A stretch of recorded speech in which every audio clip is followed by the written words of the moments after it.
Bismillahirrahmanirrahim. Assalamualaikum warahmatullahi wabarakatuh.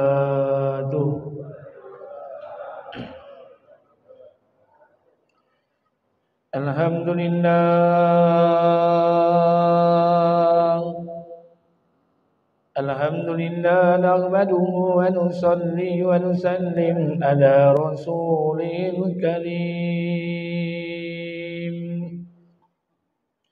Asyhadu an la ilaha illallah wa asyhadu anna Muhammadan abduhu wa rasuluh. Faqala Allah ta'ala fi kitabihil karim.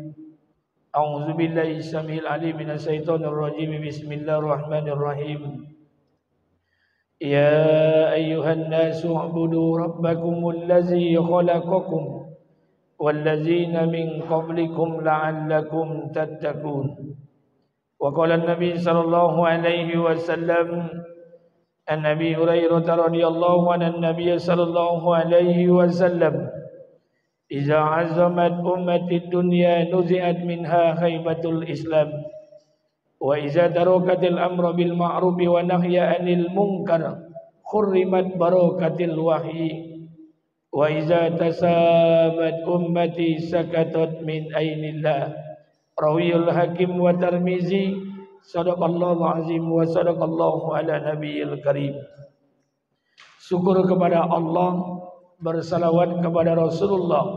Mudah-mudahan pada malam hari ini, malam yang kedua di bulan Muharram 1446 Hijriah, semoga Allah senantiasa terima semua amal kita dan ampuni semua dosa-dosa kita. Amin. Salawat beriring salam tidak lupa pula kita sampaikan pada junjungan alam Nabi besar Muhammad sallallahu alaihi wasallam. Allahumma salli ala sayyidina wa nabiyyina wa habibina wa sabiina wa zuhrina wa maulana Muhammad wa ala ali Muhammad. Bapak Ibu yang dimuliakan Allah Subhanahu wa taala, perpindahan tahun baru Hijriah itu dihitung daripada Nabi hijrah dari kota Mekah menuju kota Madinah. Nabi pindah dari kota Mekah menuju kota Madinah itu dihitung 1 Hijriah. Berapa jarak antara kota Mekah Madinah? Jarak Mekah Madinah itu diperkirakan 480 km. Kalau ditempuh Pekanbaru Jambi, kalau ditempuh pakai unta 1 jam, kalau ditempuh pakai unta itu ditempuh dalam masa 4 minggu 5 hari. Ada yang mengatakan 2 minggu 3 hari. Kalau ditempuh pakai bus diperkirakan Mekah Madinah 6-7 jam. Kalau ditempuh jalan kaki menghabiskan masa 4 minggu 5 hari. Kalau tidak percaya, cuba je lah. Mekah Madinah ketika Nabi hijrah dari Mekah ke Madinah itu dihitung 1 Hijriah. Sedangkan perhitungan tahun baru Masehi itu dihitung daripada kelahiran Nabi Isa alaihissalam. Makanya tahun baru Masehi 2024. Sedangkan tahun baru Hijriah 1446 Hijriah. Jarak yang terdekat Rasulullah sallallahu alaihi wasallam dengan para nabi yang lain, yaitu dengan Nabi Isa, diperkirakan jaraknya lebih kurang 600 tahun. Perpindahan tahun baru Hijriah ketika dimulai daripada Nabi hijrah dari kota Makkah menuju kota Madinah. Dan hari ini adalah hari kedua di tahun 1446 Hijriah, Muharram. 2 Muharram termasuk dalam bulan minha arba'atun hurum, 4 bulan yang dimuliakan Allah. Bulan itu di antara 12 bulan, bulan itu bernama bulan Zulqa'dah, bulan Zulhijjah, bulan Muharram, dan bulan yang terjepit di antara Jumadil Akhir dengan bulan Sya'ban, yaitu bulan Rajab. Barang siapa beramal pada 4 bulan ini, amal mereka akan dilipat gandakan. Barang siapa yang berbuat dosa pada 4 bulan ini, dosa mereka pun akan dilipat gandakan. Baik Bapak Ibu yang dimuliakan Allah, malam hari ini saya akan sampaikan 3 perkara. Pertama, apa kejadian yang terjadi di bulan Muharram sehingga Muharram ini disunnahkan bagi kita untuk melaksanakan ibadah puasa. Bapak Ibu yang ingin puasa Asyura 10 Muharram, barengi dengan puasa sebelum dan sesudah. Kalau tidak 9 Muharram, 10 Muharram.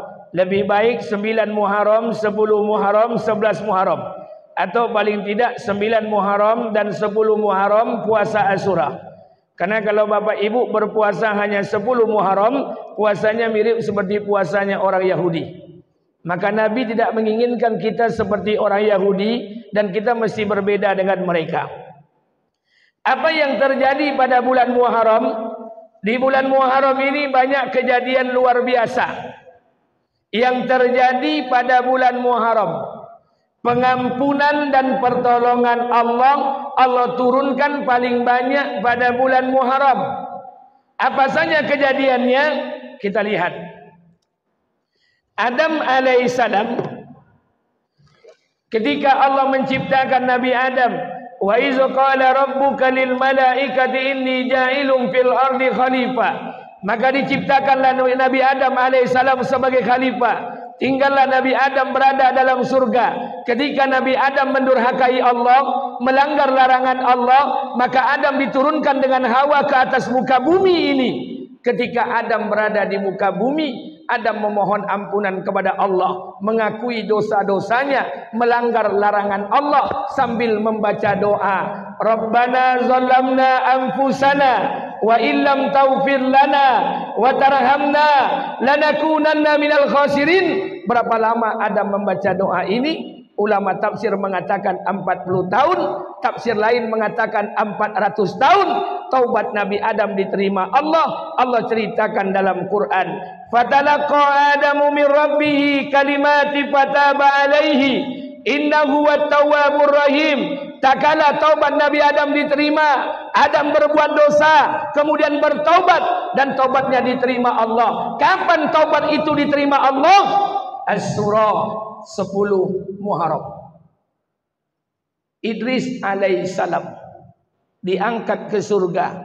Karena sebagian para ahli sejarah mengatakan Idris tidak diwafatkan di muka bumi, diangkat ke surga dan diwafatkan di dalam surga. Kapan itu terjadi? Asyura 10 Muharram. Nuh alaihissalam diturunkan oleh Allah, walaqad arsalna nuhan ila qaumihi falabisa fihim alfa sanatin illa khamsina amman. Kami turunkan Nuh alaihissalam kepada kaumnya. Berapa lama? 1000 tahun dikurang 50 tahun, 950 tahun. Berdakwah kepada kaumnya laila wan nahara, siang dan malam, anytime, every time, 24 jam berdakwah kepada kaumnya. Tapi tak ada yang beriman, hanya yang beriman 83 orang saja. Sampai pada batasnya Nabi Nuh berdoa kepada Allah. Wa qala Nuh, ya Rabb, la tazar 'alal ardi minal kafirina dayyara. Ya Allah, jangan kau biarkan satu orang kafir pun tinggal di muka bumi ini. Allah kabulkan doa Nabi Nuh. Allah turunkan bencana banjir yang sangat besar. Tidak ada banjir yang Allah berikan kepada umat manusia sampai pada hari kiamat kecuali banjir yang Allah berikan kepada umat Nabi Nuh. Bumi ini dikelilingi oleh air lebih kurang selama 180 hari. 6 bulan selama banjir itu datang, Allah selamatkan Nabi Nuh dan kaumnya 83 orang. Allah damparkan kapal Nabi Nuh ke Jabal Jud, ke Bukit Jud. Ketika itu Allah selamatkan Nabi Nuh alaihissalam. Kapan itu terjadi? Asyura 10 Muharram. Ibrahim alaihissalam dibakar hidup-hidup dari api yang sangat besar. Kata ulama, Api yang membakar Ibrahim itu tidak akan padam selama 40 hari 40 malam. Seandainya burung terbang di atasnya, maka burung itu pun pasti akan mati. Saking besarnya. Dibakarlah Ibrahim alaihissalam. Lalu Allah mengatakan, ya nar kuni bardan wa salaman ala Ibrahim. Wahai api, dinginlah engkau, berikan keselamatan kepada Ibrahim. Ada orang tanya, kenapa Allah menggunakan kata ya nar kuni bardan wa salaman ala Ibrahim? Kenapa Allah menggunakan kata dingin? Kenapa Allah tidak menggunakan wahai api, padamlah engkau? Bukannya padam dengan dingin bagi Allah mudah. Tapi kenapa Allah menggunakan kata ya nar kuni bardan wa salaman ala Ibrahim? Kenapa Allah katakan dingin kepada api? Karena kalau Allah memadamkan apinya, kemudian Ibrahim selamat, orang-orang yang menyaksikan ketika itu akan berkata, pantas wajar Ibrahim selamat, wong apinya mati. Tapi api dibiarkan hidup, Ibrahim selamat dari api. Tampaklah kebesaran Allah ketika itu. Kapan Ibrahim diselamatkan Allah? As-surah 10 Muharram. Musa alaihissalam membunuh pemuda dari bangsa Kibti. Jadi Nabi Musa ini Pak pernah membunuh pemuda dari bangsa Kibti. Musa ini dilahirkan di Misra dari rahim seorang ibu. Ibu Nabi Musa ini namanya Yukabid. Ayah Musa ini namanya Imron. Karena ada dua nabi yang ayahnya Imron. Yang pertama Musa punya ayah Imron. Yang kedua Isa punya ibu Maryam. Maryam punya ayah Imron. Quran surat Al-Imran itu tidak menceritakan ayah Nabi Musa, tapi dia menceritakan ayah Nabi Isa alaihissalam. Musa dilahirkan. Kapan Nabi Musa dilahirkan? Nabi Musa dilahirkan di saat Fir'aun bermimpi. Apa mimpi Fir'aun? Datang bola api dari Baitul Maqdis menghancurkan singgasana Fir'aun. Seluruh mereka tuh mati, yang tinggal hanya sekelompok kecil Bani Israel. Malam kedua mimpi lo balik sama. Malam ketiga mimpi lo balik sama. Tak tahan lagi Fir'aun, dikumpulkanlah bala tentaranya, penasehat spiritualnya, ahli tafsir mimpinya, ahli takwil mimpinya, dikumpulkan. Apa kata Fir'aun? Wahai Tuhan, sesungguhnya aku 3 malam berturut-turut bermimpi.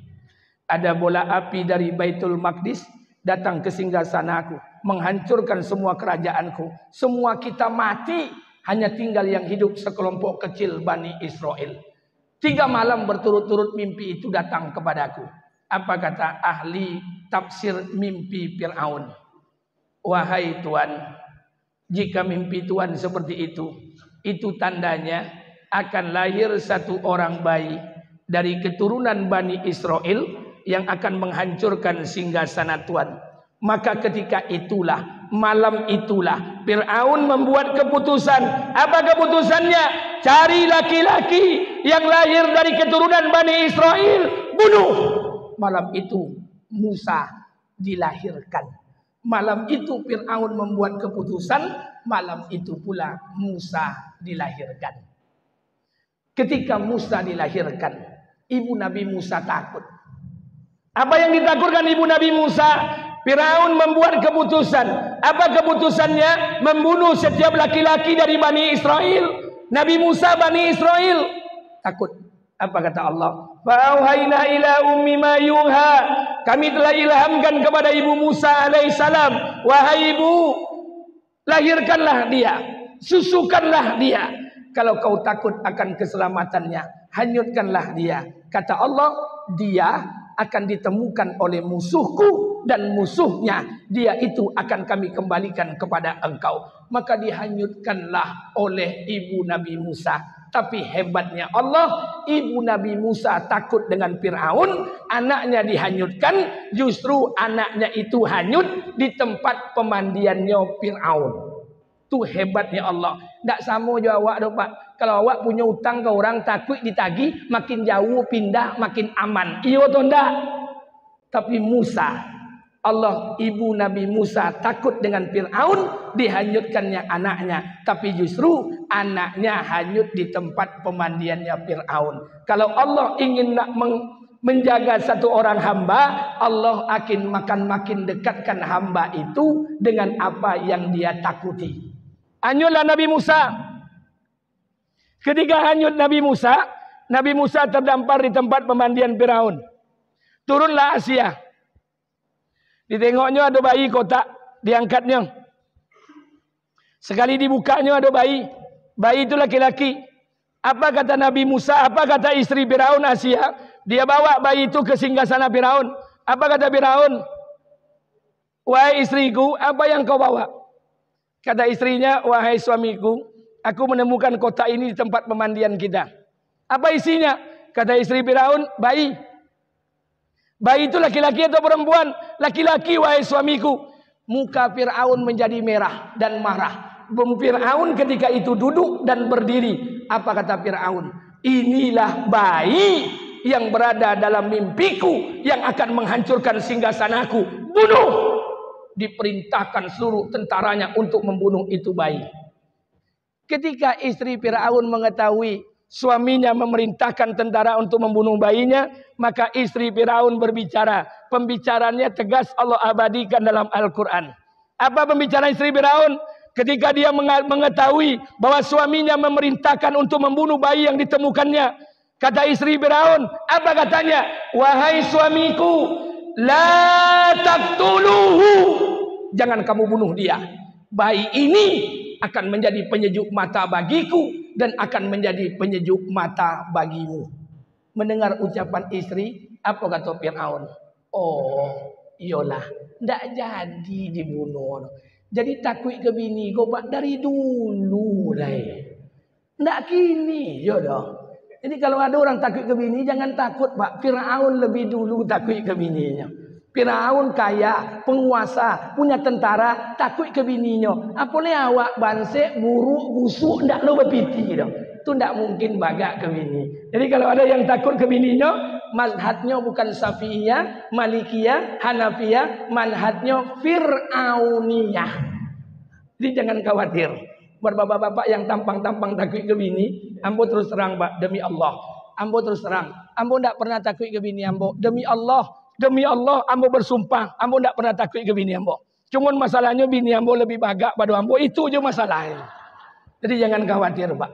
Saya ingin sampaikan buat kita bersama. Ketika Fir'aun diselamatkan oleh Allah, kapan itu terjadi? As-Surah 10 Muharram. Yunus dimakan oleh ikan yang sangat besar. Makanya Nabi Yunus itu punya nama lain. Pertama, Sahibul Hud, sahabatnya ikan besar. Yang kedua, Yunus itu punya nama Zunnun. Makanya Quran berkata, Wazannuni. Bapaknya ikan paus. Manusia yang diselamatkan oleh Allah dari perut ikan paus. Nabi Yunus alaihissalam dimakan oleh ikan yang sangat besar. Berapa lama? Ada yang mengatakan 3 hari 3 malam. Ada yang mengatakan 7 hari 7 malam. Ada yang mengatakan 40 hari 40 malam. Dalam perut ikan Nabi Yunus berdoa. Apa doa Nabi Yunus? Allah ilaha illa anta subhanaka inni kuntu minaz zalimin. Diselamatkanlah Nabi Yunus alaihissalam dari perut ikan. Kapan itu terjadi? As-Surah 10 Muharram. Makanya 10 Muharram itu kejadian yang sangat luar biasa yang Allah berikan kepada para anbiya alaihi salam. Cukup. Karena kalau kita ceritakan semua nabi, habis waktu sampai Isa. 2. Apa yang kita ambil dari peringatan perpindahan tahun baru Hijriah ini? 1. Karena hijrah Nabi dari kota Mekah menuju kota Madinah, maka hikmah hijrah yang pertama yang mau kita ambil adalah hijrah imaniyah. Belajar untuk memperbaharui keimanan kita. Apa itu iman? Wallahu allazi khalaqa sab'as samawati wal ardh. Dialah Allah yang menciptakan 7 petala langit dan 7 petala bumi. Dialah Allah yang menciptakan apa yang ada di antara keduanya. Dialah Allah yang menciptakan laila wan nahara. Dialah Allah yang mengatur segala siklus kehidupan manusia. Dialah Allah. Maka kita belajar untuk memperbaharui keimanan. Apa itu iman?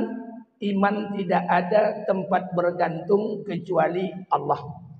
Tidak ada tempat meminta kecuali Allah. Tidak ada tempat menggantungkan urusan kecuali Allah.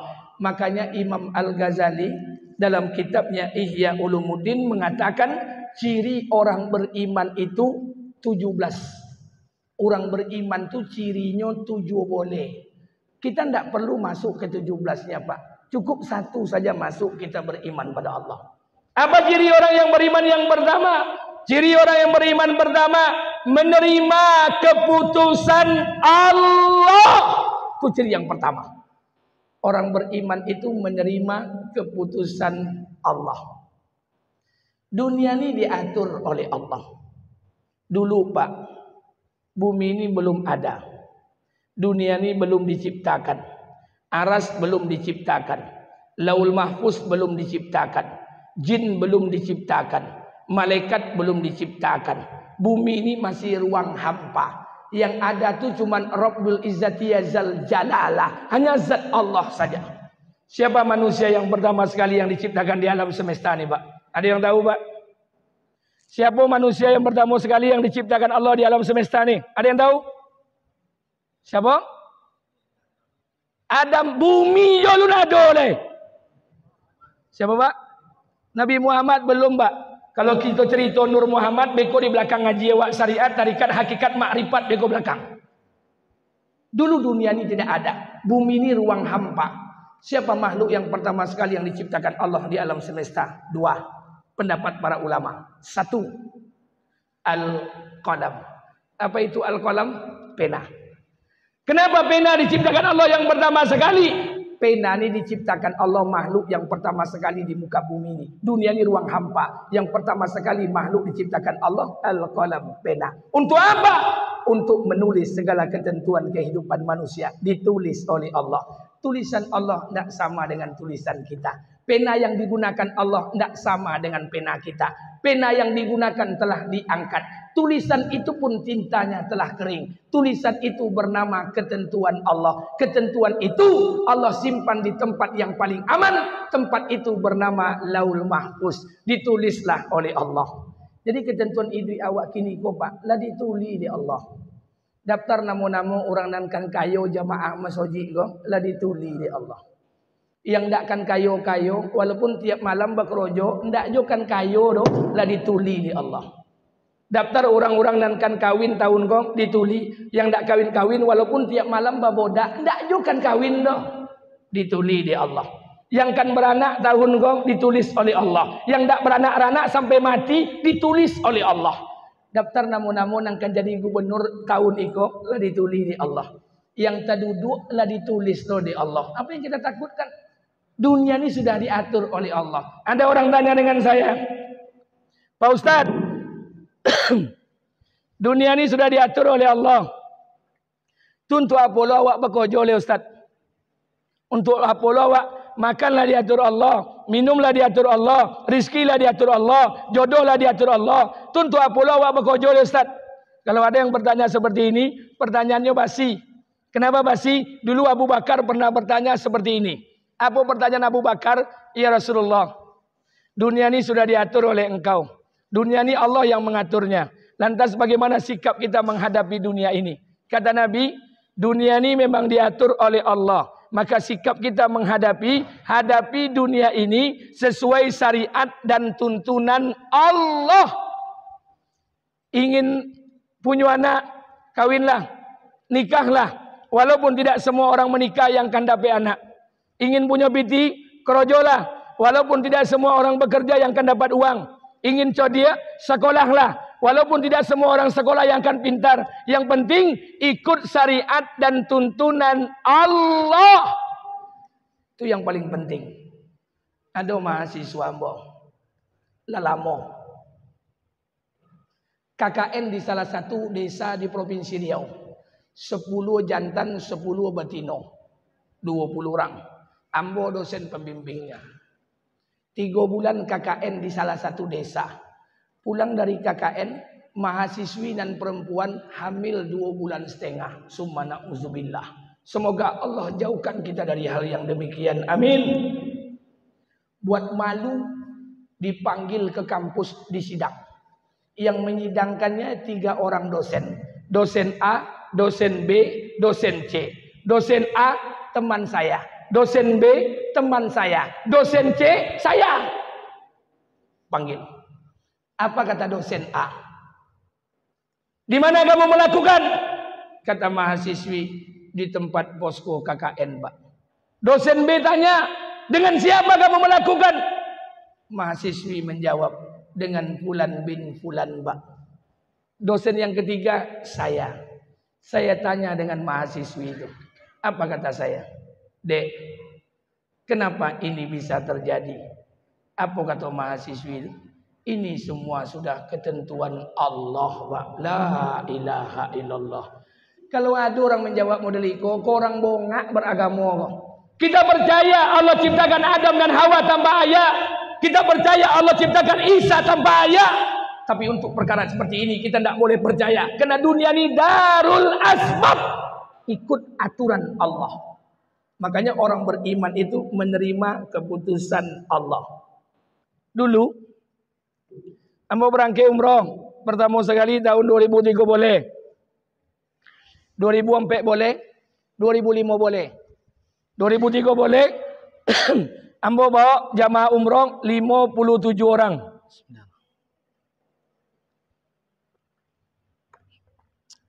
2004 boleh. Ambo bawa jamaah 107 orang. 2005 boleh. Ambo bawa jamaah 26 orang. Setiap jamaah yang saya bawa umroh itu selalu diuji Allah. 2003 boleh. Jamaah ambo seorang 57 orang. Dari sini Batam, Singapura, Jeddah tembak Madinah ziarah. Habis itu ambil mikot langsung ke Mekah, umroh. Sampai di Mekah selesai, tawaf, sa'i, tahallul selesai, pulang ke hotel. Sampai pulang ke hotel, jamaah saya jatuh dari lantai 6. Dari lantai 6 jatuhnya pas di kaki ambo, meninggal tompek, dikuburkan di Mekah. 2004 boleh berangkat lo balik, bawa jamaah 107 orang. Pekanbaru, Batam, Singapura, Jeddah tembak Madinah ziarah, langsung tembak kota Mekah. Waktu tawaf, sa'i, tahallul selesai, la ilaha illallah, pulang ke hotel. Jamaah saya 1 orang laki-laki dari Sumatera Barat. Hilang jamaah saya itu 5 hari 6 malam tak pulang-pulang. Akhirnya kami cari Baswo di Masjid Jin, 8 km dari Masjidil Haram. Tak pakai baju, tak pakai celana, pas condo uang gilo. 2005 boleh. Saya bilang sama travel, Pak travel, jangan kasih saya jamaah yang banyak, kasih saja saya jamaah yang sedikit saja.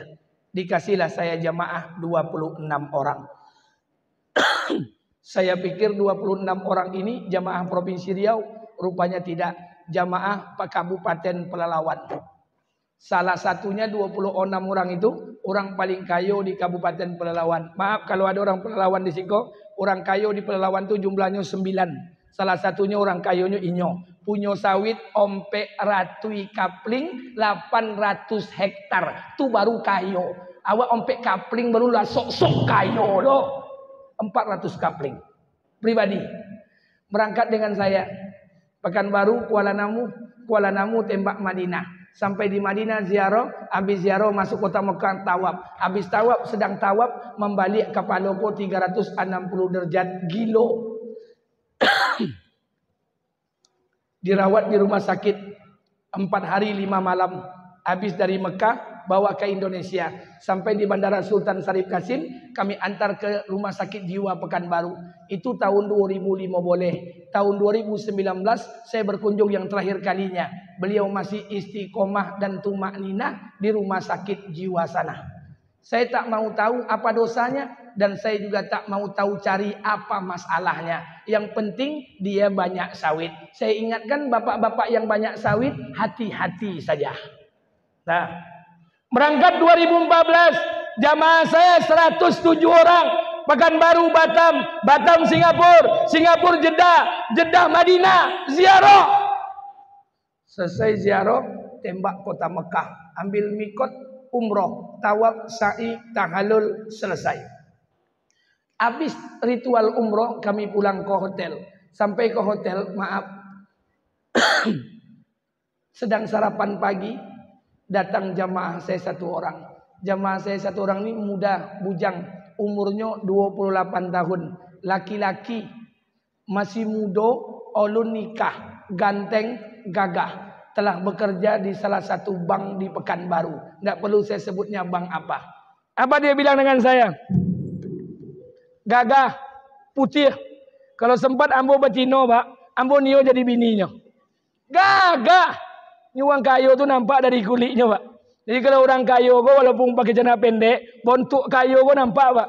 Tapi kalau orang bansek go dipinjaman oto, dipinjaman dasi, baun bansek go ndak bisa hilang loh, Pak. Kata orang Minang, monci ketek lah baiku. Orang kaya. Apa dia bilang dengan saya? Pak Ustadz, ya. Ustadz pernah enggak mendengar kisah sahabat Nabi? Kisah yang mana? Ada dua orang sahabat Nabi, Ustadz, berdoa depan Ka'bah, saling amin mengaminkan. Setahu saya, yang saya baca dalam Hikayatus Sahabah, itu bukan dua sahabat, tiga sahabat. Salman, Abu Darda, Ibnu Mas'ud. Berdoa depan Ka'bah, saling amin mengaminkan. Apa katanya? Pokoknya itulah Ustadz, nanti malam kita berdua ke Ka'bah, kita tawaf, kita saling doa mendoakan seperti sahabat. Saya bilang, iyalah, kena saya mutawib pembimbing, tabaso jawab iyo. Iyalah, berangkat. Malam harinya berangkat. Masuk Masjidil Haram, itu kan tidak ada solat sunat tahiyatul masjid. Masuk Masjidil Haram itu tawaf. Tawaf. Ini Ka'bah. Tawaf pertama, tawaf kedua, tawaf ketiga, tawaf keempat. Setentang dengan multazam. Paling belakang. Supaya jangan padat macet, kami berdoa. Apa katanya? Ustadz duluan doa. Biar ambo aminkan. Beko ambo lo doa, Ustadz mengaminkan. Iyalah. Doa ambo. Apa doa ambo? Ya Allah, izinkanlah kami berdua mencium Hajar Aswad, solat di Hijri Ismail, doa di multazam, tanpa menyakiti, tanpa tersakiti. Kawan ambo kok semangat. Amin katanya. Gantian inyolo doa leh. De inyo bujang, tentu doa sesuai kebutuhan. Apa doanya? Ya Allah, dan nak babi ini ya Allah. Saya aminkan, amin. Kemudian dia doa lagi. Ya Allah, berikan saya istri yang cantik, soleha, nasab yang baik, harta yang banyak, bisa digunakan untuk agama. Saya aminkan, amin. Kami pun tawaf. Tawaf ke-5, tawaf ke-6, tawaf ke-7. Terakhir, kami berdua diizinkan oleh Allah mencium Hajar Aswad, solat di Hijr Ismail, dan doa di multazam. Kes dibayar Allah. Tapi doa kawan ambo, doa jamaah ambo kok minta bini, belum dikabulkan Allah. Selesai pulang umroh, habis cuti ambo 10 hari, ambo masuk kantor, tahu-tahu ada undangan dekat meja staf. Assalamualaikum Ustaz, Waalaikumsalam. Pak, ada undangan untuk Bapak 2 hari yang lalu. Dari siapa? Tidak tahu Pak. Sekali ambo buka undangan tu, walimatul urus, resepsi pernikahan, baralik gadang, pesta perkawinan. Ambo baca, subhanallah, kawan yang sama jamaah ambo sama berdoa di depan Ka'bah. Ijab kabul akad nikah di Umban Sari, Rumbai, hari Sabtu jam 8.30. Ambo niat mau datang, tapi tidak terkejar. Kenal jam 8.30 itu ambo ceramah di Sepron.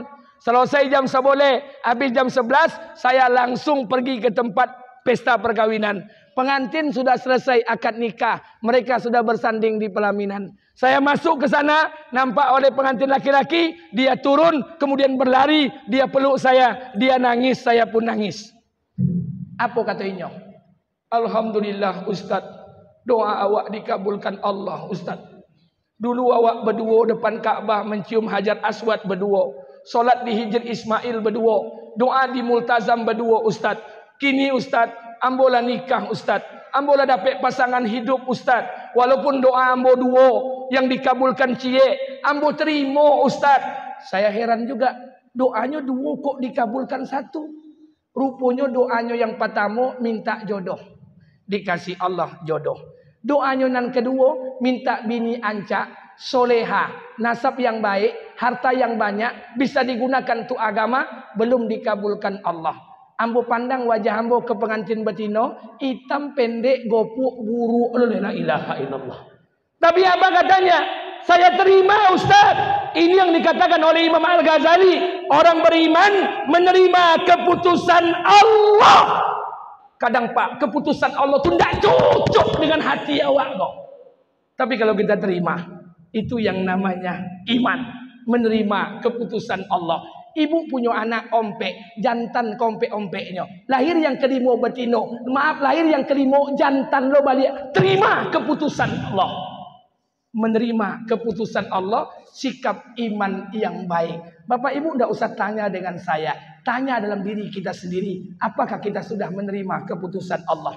Kalau ada orang tidak terima dengan kemiskinannya, tidak terima dengan susahnya, tidak terima dengan melaratnya, tidak terima dengan kesulitannya, kata Allah, sama artinya dia tak terima dengan keputusan Allah. Kalau tidak terima dengan keputusan Allah, sungguh dia telah kufur kepada Allah. Bukankah Allah yang mengatur kehidupan kita? Satu, kata Imam Al-Ghazali, orang beriman itu menerima keputusan Allah. Dua, orang beriman itu menyandarkan segala urusannya kepada Allah. Dulu ada zaman Bani Abbasiyah, ada satu orang tua soleh. Luar biasa, malamnya dia isi dengan qiyamul lail. Pagi harinya dia isi dengan puasa. Saat itu Pak, puasa Ramadan. Dia berpuasa pada bulan Ramadan. Ketika dia berpuasa pada bulan Ramadan, menjelang maghrib sesudah asar, dia duduk depan rumah. Saat itu bulan Ramadan. Datang satu orang musafir lewat depan rumahnya. Assalamualaikum. Waalaikumsalam. Wahai Tuan, saya dari kampung sebelah sana, ingin ke kampung sebelah sana. Sementara waktu berbuka sebentar lagi datang. Bolehkah saya istirahat di rumah Tuhan, di tempat Tuhan walaupun sebentar, untuk menghilangkan lelah, letih, beristirahat sejenak. Kata tuan rumah tadi ini, tafadhol, silakan, dibukalah pintu rumah. Disiapkanlah menu berbuka, disiapkanlah tempat duduk. Datang waktu berbuka, duduklah mereka berdua. Tamu tadi diberikan satu gelas air putih. Sebelahnya diberikan satu buah biji korma. Tuan rumah tadi minum dengan satu gelas air putih, berbuka pun dengan satu buah biji korma. Setelah mereka berbuka, mereka sholat maghrib berjamaah. Habis sholat maghrib, apa kata tamu dalam hati? Mudah-mudahan habis sembahyang maghrib diajak dek tuan rumah makan. Rupanya habis sholat maghrib, tuan rumah tadi langsung sholat sunat awabin 6 rakaat. 2 rakaat, 2 rakaat, 2 rakaat salam. Kata tamu tadi, subhanallah. Memang betul-betul soleh tuan rumah. Habis berbuka korma sebuah, langsung solat sunat 6 rakaat. Habis solat sunat awabin, apa kata tamu dalam hati? Mudah-mudahan habis sembahyang sunat diajak makan malam. Rupanya selesai sembahyang sunat, datang waktu solat isya. Mereka pun solat isya berjamaah. Lah selesai sembahyang isya, apa kata tamu? Mudah-mudahan habis isya sebelum tarawih diajak dek tuan rumah makan. Rupanya habis isya tuan rumah langsung tarawih dan witir. Tamu pun ikut selesai tarawih dan witir. Apa kata tamu tadi? Mudah-mudahan habis tarawih tidak ada halangan, pasti makan. Rupanya habis tarawih, tuan rumah langsung baca Quran sampai masuk waktu sahur. Kata tamu, bilo makannya. Menjelang sahur, tamu tadi tertidur, dibangunkan oleh tuan rumah. Dek, bangun sahur, sahur lagi. Ketika sahur, dihidangkan satu gelas air putih, satu buah biji korma. Tuan rumah tadi satu gelas air putih, satu buah biji korma. Tamu mengecek dalam hati. Tadi babuko ikoyo, sahur lah iko puluh. Tapi tamu pun minum dan makan. Selesai sahur, mereka solat subuh berjamaah. Habis solat subuh, tuan rumah tadi langsung baca Quran sampai masuk waktu duha. Tamu tak tahan, minta izin. Pak, saya mohon izin melanjutkan perjalanan. Terima kasih telah melayani berbuka dan sahur di rumah Bapak. Saya tak bisa membalasnya. Semoga yang membalasnya Allah Subhanahu wa taala. Assalamualaikum. Waalaikumsalam. Pergilah tamu tadi. Belum berapa jauh pergi, dipanggillah oleh tuan rumah. Hei anak muda, sini sebentar. Apa kata tuan rumah tadi?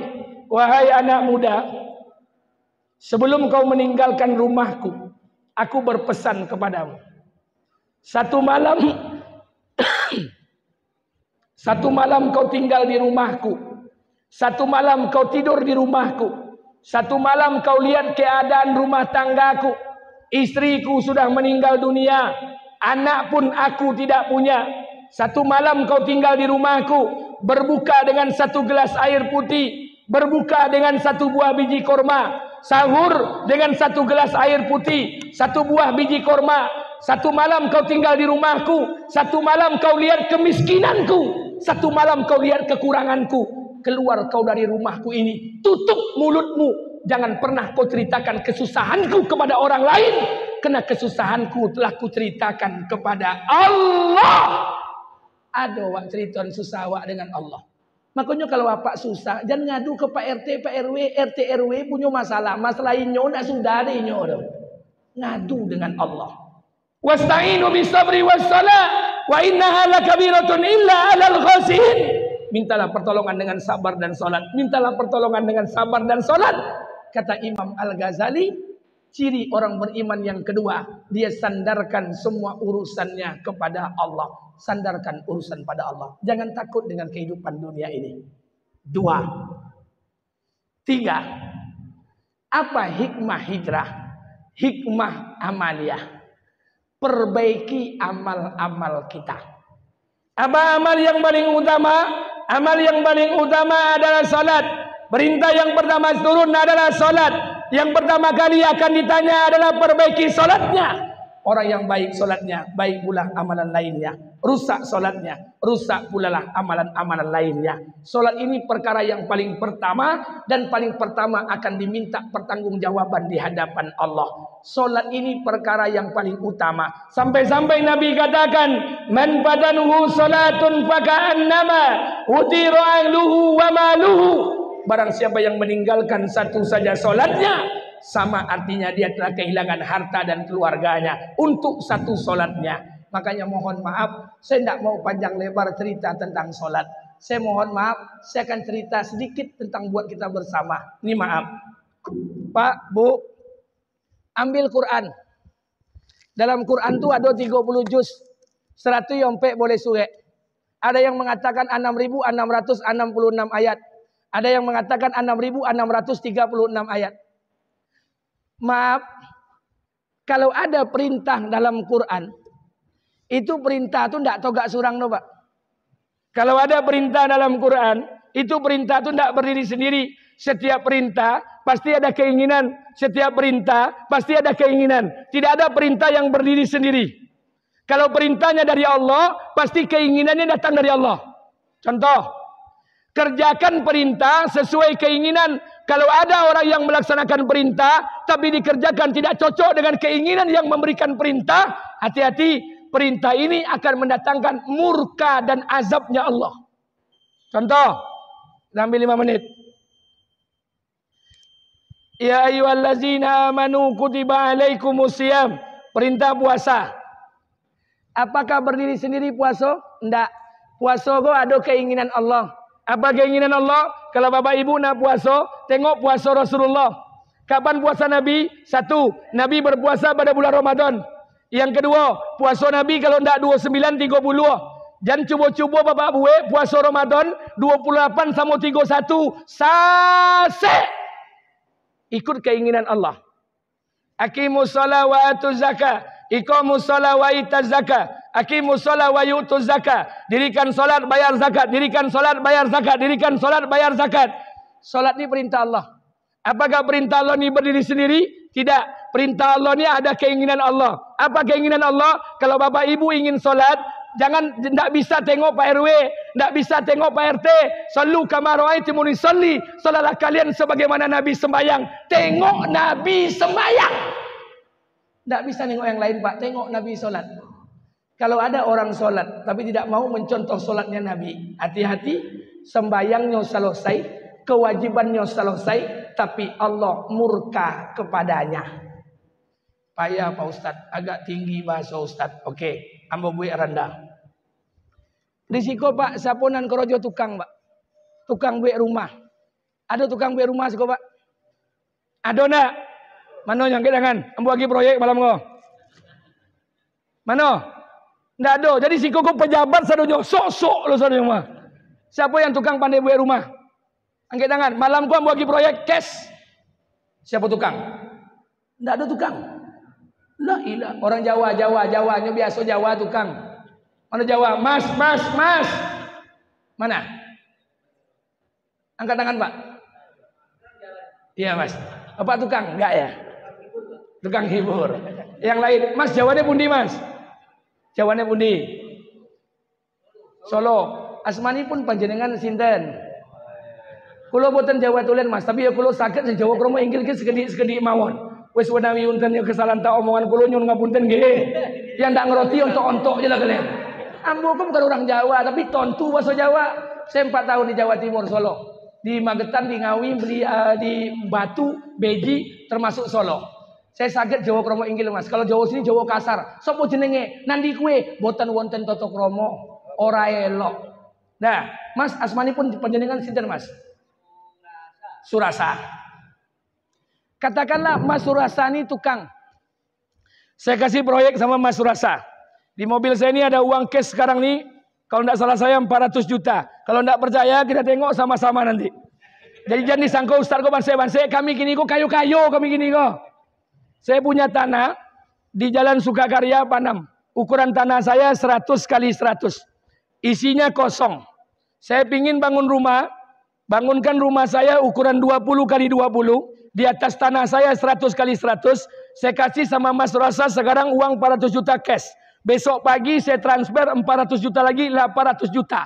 Tolong bangun rumah saya di atas tanah saya. Ukuran rumah itu 20 kali 20. Sore besok saya mau berangkat ke Jakarta tugas dari kantor. 4 bulan lamanya saya tidak bisa pulang.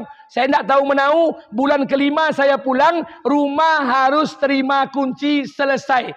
Kira-kira Mas mau tidak terima proyek ini? Uangnya cash malam ini. Mau atau tidak? Kalau tidak mau saya cari tukang lain. Ya. Kan saya bilang katakanlah tukang. Oke lah, katakan Mas Rasa mau dengan uang itu, dengan proyek itu. Maka saya berangkat. Perintah saya dengan tukang, suruh bangun rumah. Perintah Allah kepada manusia, dirikan salat. Apakah perintah saya hanya perintah? Tidak. Dalam perintah saya ada keinginan saya. Dalam perintah Allah salat ada keinginan Allah. Apa keinginan saya? Pak tukang, nanti kalau bangun rumah saya, tolong maaf, tapak kakinya buat tapak kaki gajah. Karena rumah saya mau lantai 2. Atapnya tolong buat spandek rangka baja ringan 0,35 Taso mereknya. Kalau dapat pelapon saya jangan gipsum. Gipsum ini berdebu. Tapi pakai Sunda pelapon. Tapi yang jangan KW1, KW2 yang ori punya.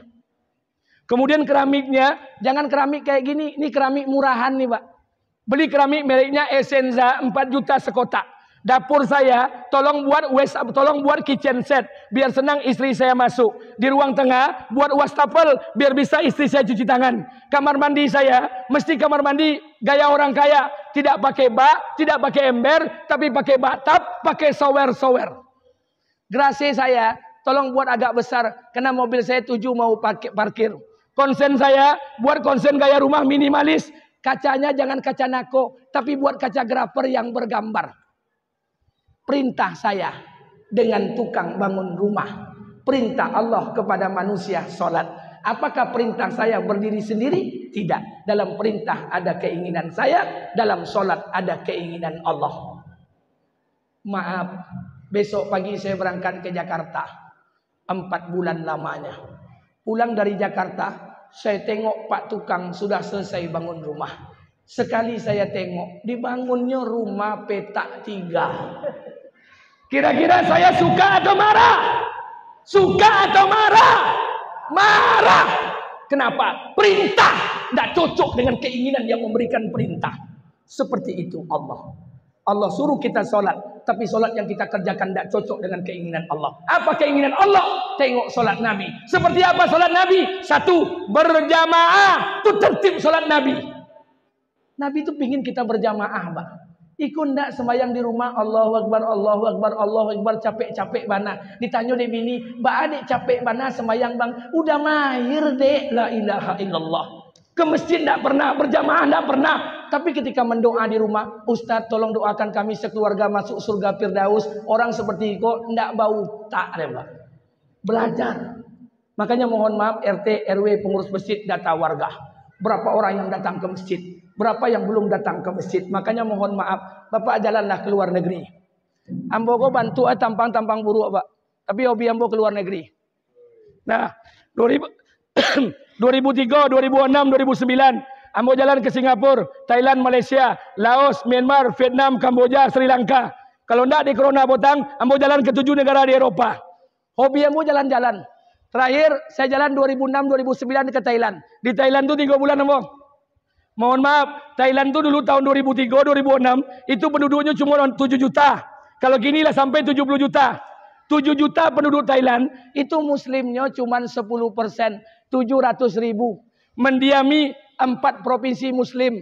Narathiwat, Songkhla, Ya'la, Patani, 4 provinsi muslim. Muslimnya cuma 700.000 orang. Tapi maaf, pai beli tiket apa? Dari Siko ke Kuala Lumpur. Dari Kuala Lumpur naik ke Pudu Raya, Pudu Center, langsung ke Aceh, arah rantau panjang, masuk ke Thailand. Singgah ke Narathiwat, Songkhla, Patani, Ya'la. Sholatlah di masjid mana saja di perkampungan muslim, 700.000 orang itu 4 provinsi. Sholat saja di mana, pasti kita akan meneteskan air mata. Kenapa? Di sana Pak, maaf, sholat asar, maghrib, isya, subuh, zuhur, 5 waktu sama banyak jo sembayang Jumat. Panu sama saji. Beda sama saji awak, banyak lu kipi angin pada orang la ilaha illallah. Kadang panjang lu sejadah pada inyo. Kadang inyo azan, inyo komat, inyo imam plus makmum. 1. Makanya mohon maaf Allah turunkan keberkahan. Bapak kalau sudah pernah berangkat haji umroh, nginaplah di Mekah Madinah. Dallah Thayyibah silakan. Mau Andalus Al Khair, Al Palestine, apalagi Hilton Tower, Zamzam Tower, Darul Najwa dan sebagainya. Nginaplah di hotel mana saja. Kalau kita umroh itu pasti sesekali makan pagi, makan siang, makan malam, baswo dengan pisang segodang kuah. Tidak bisa surang do Pak, berampek makan. Itu pisang diambil dari mana? Tidak ada batang pisang tumbuh di Saudi Arabia. Itu pisang diambil dari negeri Thailand. Makanya mohon maaf, Thailand itu negerinya berkah. 10% saja yang orang Islam yang memakmurkan masjid, Allah berikan keberkahan. Maka jangan heran, maaf, durian paling gadang durian montong. Dari mana? Thailand, perkampungan muslim. Ayam paling gadang ayam Bangkok. Dari mana? Dari Thailand, perkampungan muslim. Beras kualitas terbaik, bukan bare mudi, bukan bare kuri kusui, bukan bare pandan wangi. Beras kualitas terbaik dunia, beras Thailand. Segodang-godang koin cek barewa. 1. Apa amalan mereka? Salat berjamaah. Makanya ada orang tanya dengan saya, Pak Ustadz, apa pekerjaan Muslim Thailand? Muslim Thailand itu kerojonya Pak, 80% kerjaan mereka memotong karet manaki. Tapi hebat mereka tuh habis sholat subuh baca Quran. Habis baca Quran, saya 3 bulan di sana, mereka sholat sunat isyraq. Habis isyraq mereka duha. Jam 8.30 itu baru berangkat ke kabun. Sekali potong karet penuh gatah 10 tempurung berkah. Tak samu orang awak, orang Ngocu, orang Kuansing, orang Minang, pergi ke kabun alun sembahyang subuh lah berangkat ke kabun, mako mati tangkok di harimau. La ilaha illallah. Nah ditakia gata orang kayo indah utang bayaya. Kenapa? Masjid mereka tinggalkan. Orang kalau sudah tinggalkan masjid Pak, potong telinga saya, tidak akan berkah. Makanya RT RW ketua masjid mulai datang. Berapa orang warga kita yang belum ke masjid? Jangan sombong, Pak. Ada pepatah orang Minang mengatakan, buat apa berbaju batik kalau tidak pakai selendang? Buat apa berwajah cantik kalau tidak pernah sembayang? Wajah ancak, wajah ganteng, ndak ada gunung ndak sembayang doh. Apalah wajah buruk, hitam, gopuk, busuk, piti ndak ada, ndak lo sembayang. 8-0 main. Malu kita dengan Allah, Pak. Orang kaya itu sembayang, kau lah bantu bansek, miskin rumah numpang, listrik numpang, air merah, ndak lo sembayang doh. Buat malu yo. Belajar. Penuhi masjid kita, setiap kita. Kalau ada jemaah tanya dengan saya, Pak Ustadz, hidup kita susah, Ustadz. Wajar. Wajar. Jangan salahkan Allah. Mungkin balimo di rumah, 2 oleh sembayang, 3 oleh tidak pernah sembayang. Mungkin balapan di rumah, 2 yang pakai jilbab, 6 lagi telanjang. Mungkin bertiga orang di rumah, ketiga-tiganya tidak pernah ke masjid. Kenapa? Pertolongan Allah berbanding lurus dengan tingkat kesolehan kita. Maka di Muharram ini, jadikan diri kita yang terbaik di hadapan Allah. Mintalah ampunan kepada Allah, agar Allah mengampuni dosa-dosa kita. Dan mudah-mudahan untuk ke depan, Allah mudahkan kita untuk melaksanakan amal-amal kebaikan. Amin. Amin. Amin. Ya Rabbal Alamin. Ini mungkin yang dapat saya sampaikan pada malam hari ini. Ba'da Isya ini, saya akan mengisi acara tabligh akbar di Masjid Marzukin. Sekali lagi, saya atas nama pribadi mohon maaf yang sebesar-besarnya. Lebih dan kurang saya mohon maaf. Subhanakallah wa bihamdika asyhadu an la ilaha illa anta astaghfiruka wa atubu ilaik. Assalamualaikum warahmatullahi wabarakatuh.